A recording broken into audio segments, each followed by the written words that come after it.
to say that Jane, first of all, was my favorite character because I believe she is a superhero, even without her superpower. I mean, she is one of the smartest human beings on the planet. And I guess in this movie we can see both of her souls because she has powers, but she has a great humanity and she's still really smart. And I want to ask you how much was interesting for you to explore this different aspect of Jane? I loved that she got to have this human side and this superhero side because that felt much more relatable to me. I think when I think there's kind of a misconception that a feminist character has to be like a badass all the time, but that's not something I can admire, but I don't relate to as much. But to have her be human with all its frailty and vulnerability and the fears that she faces, and then also have this ability to become tough and powerful and badass. That felt more like, oh, that's a woman that I know. Which was on the set for you the coolest part, of becoming a superhero? I know. So much of it. I mean, I loved the wire work, being on wires, and you can do somersaults and fly. I mean, that's just extraordinary. But I think all of it, especially having kids at the exact age that really like this stuff, to have them come on set and see me in my superhero costume with a cape and watch me fly and watch me, do fights, that was great to get to impress them.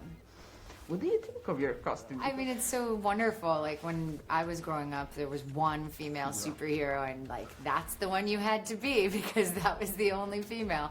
So it's amazing now that there still could be many more, but we do have so many now that girls can, and all kids can, choose who they relate to by their personalities or the superpower that they like or their story, not just because they match demographically. Speaking about woman, the dynamic between you and Tessa and the character was wonderful. It's just one of the funniest, I guess, part for me of the movie, so I want to ask you something about this. It was amazing to get to work with Tessa again. We worked together on Annihilation, and she was actually preparing for Thor Ragnarok while we were doing Annihilation, so I saw her doing all her amazing sword work and everything. And then we stayed good friends throughout and worked together on Time's Up, and so it was so special getting to come on set with a friend and also get to see her be just incredible all the time.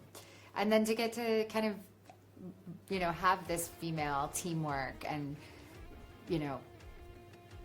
support of each other on screen and off was really, really just so lucky.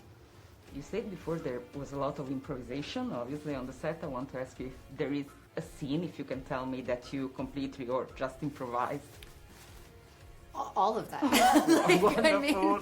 I mean, I don't want to take away from the writing because Taika and Jen Robinson did incredible writing and incredible imagination, but we improvised in every single scene, and a lot of them ended up being completely different.